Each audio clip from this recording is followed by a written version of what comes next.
Welcome, Lisa Starr Francis here. Welcome, welcome, welcome. Welcome to What is in a Name? This is the series where I am revealing through the name code what is in your name. So, the name code reveals what attributes came with us, somewhat like numerology uses your name.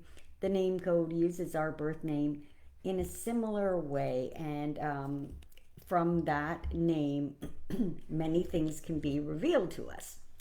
And today, I am here as part of this series called What is in a Name, and today I'm here with these four cards, which represent the four attributes of the letter B. So if your name begins with the letter B, or you have the letter B somewhere in your birth name, if you have multiple B's in your name, this is something for you to tune into and listen, because I'm going to reveal what those attributes are through the Word Oracle Alchemy System. I use the cards as the mechanism to explain it here, because the name code was birthed through the Word Oracle Alchemy System and through each card, which with this deck, it is called the Word Oracle Alchemy System. And of course, the alphabet is the algorithm. I mean, not the algorithm, the lexicon. The alphabet is the lexicon. So when I made the cards, my guidance was to put my original work that I was doing was with color and dots. And so when the cards came about, not that I had any clear idea what I was doing, but I was clear on the message to dot the spiraling heart that I did dot in my prayer. And I was also shown to put an alphabet letter at the base of that would correspond with the first letter on the side of the card with the words. So that is how the Word Oracle came. I did not know at that time that there would be a name code. It came as many parts of this large body of work came. So let's not get lost there. Let's just know that in the 104 decks, cards in the deck, there are four that represent each letter. Each letter has four attributes. In the way that one looks at numerology, our name is decided before birth. When we look at it through the lens of the name code, our name is decided before birth. And within the structure of the letter, within the alphabet letters, is the structure of the attributes, the gifts that we at a soul level decided to bring in here with us in order to live our life on purpose. Not to have a purpose, but to be on purpose. So along the way, we open these attributes and we live our life. These are natural to us, and they can flourish in the best environment. Much like a flower flourishes in the best environment, a flower also doesn't flourish in an environment where it's not getting all of its needs met. So sometimes in our life, certain attributes that we came in with, that at a soul level we meant to fully use those to be on purpose in our life, for many reasons, just like a flower, they cannot actually grow to their fullest potential. But the seed is always in us, and it can be brought back to life, in our case, very easily through the name code. So not only does it reveal something to us, but it gives us a way to activate anything that may not be in use, any of the attributes. So we look at a different letter, we look at one letter at a time so that you can hear it, and it is like data. What you're hearing is data.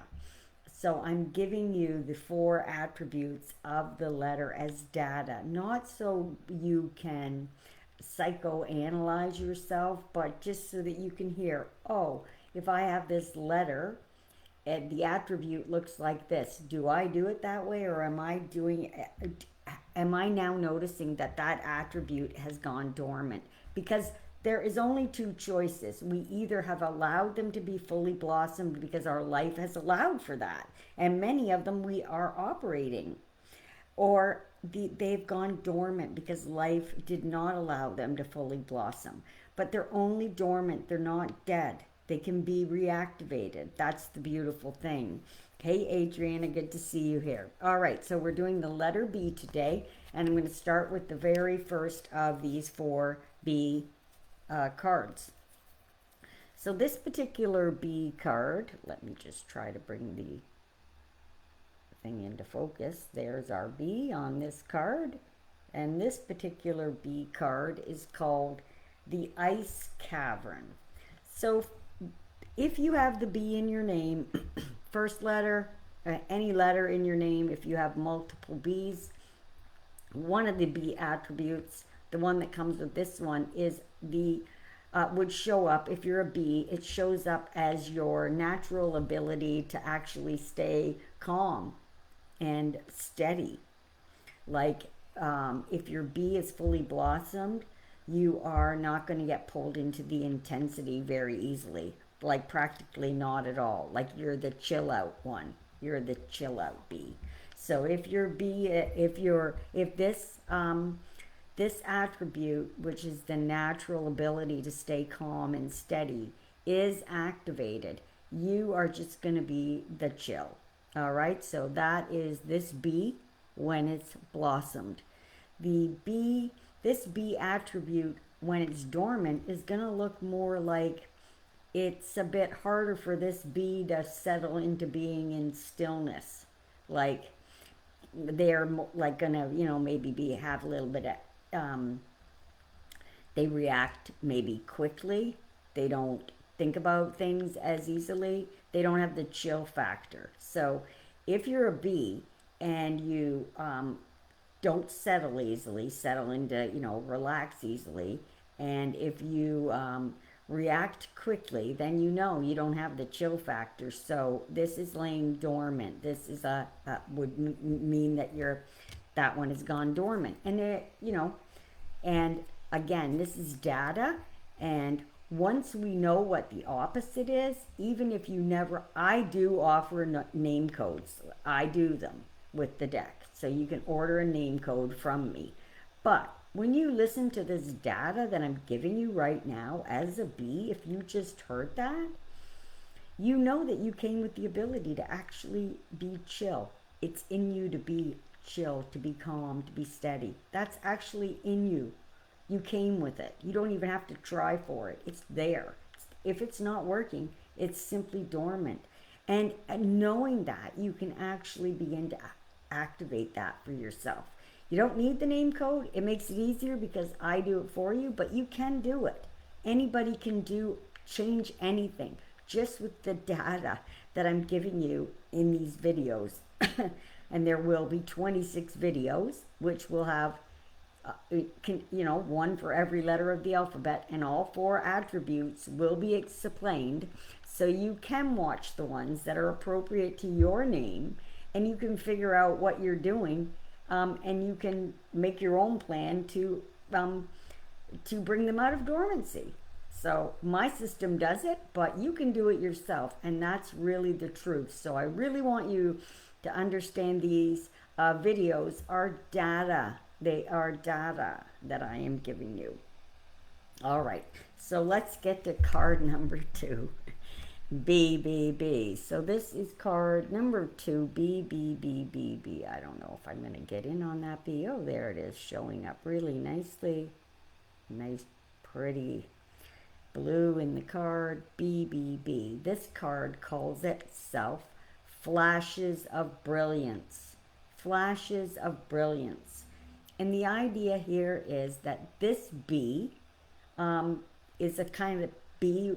This person would have ideas that just come through really quick, and they feel alive. When they have them, these ideas come through very quickly.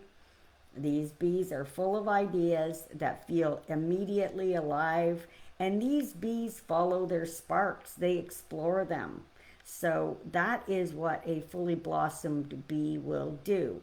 If the bee, if this attribute is dormant, that bee often overlooks the flashes of inspiration that they get. They often overlook them, or like even dismiss them, that they're not even brilliant. And these bees, if it's dormant, they are going to hesitate to trust what's coming to them. They're not just acting on their flashes of inspiration. If it's dormant, there'll be more of a tendency toward hesitating. So if you're a bee and you tend to hesitate, then you know, oh, but I came with the idea of being able to follow through on those great ideas that I'm having. You can move toward that side. Okay, so let's move to the third one. And the third bee attribute comes from this one. Let me see where the alphabet is there. I like to try to bring it in. There we go. That one's right up at the corner. They were not all placed in the same place because the Word Oracle, it doesn't like to do anything in the same place, especially in the imagery. Okay, so this one is called Growth is Possible. So this is the third bee attribute. Growth is possible. So how this bee shows up, if you have bee in your name at the beginning, bee anywhere in your birth name, multiple bees, this is what this bee looks like. Growth is possible. It shows up like really like that person just has a steady trust that things are unfolding. And they are okay with allowing change to happen over time. Like they actually do believe in that growth is possible and kind of always happening. It's that life is unfolding. So they are really into allowing change to happen. It's not hard for them. Growth is possible. That is how this attribute shows up when it's blossomed.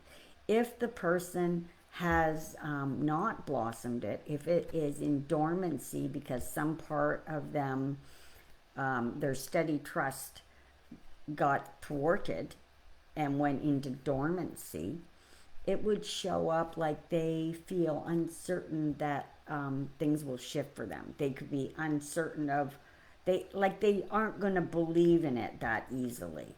They're going to be uncertain about believing in the possibility that things could shift. Oh, wrong one. Things could shift. So they're going to be like that. And they may even be impatient. This in its dormancy could show up as impatient, like not allowing change, like they want the change like now. So B, if you have that B, that's a bit of data right there. And the final B card, let's get that B up into the focus. I think we can see it. We can see that one was down, way down in the corner. So, as I said, where the hearts are inconsistent, but there is one indeed on each card. So this is the fourth attribute for the bee, and this attribute comes from the card named Handle with Passion. Handle with passion. So when the bee, this attribute is blossomed, that bee shows up as someone who has a natural enthusiasm in what they do. They're naturally enthused in what they do.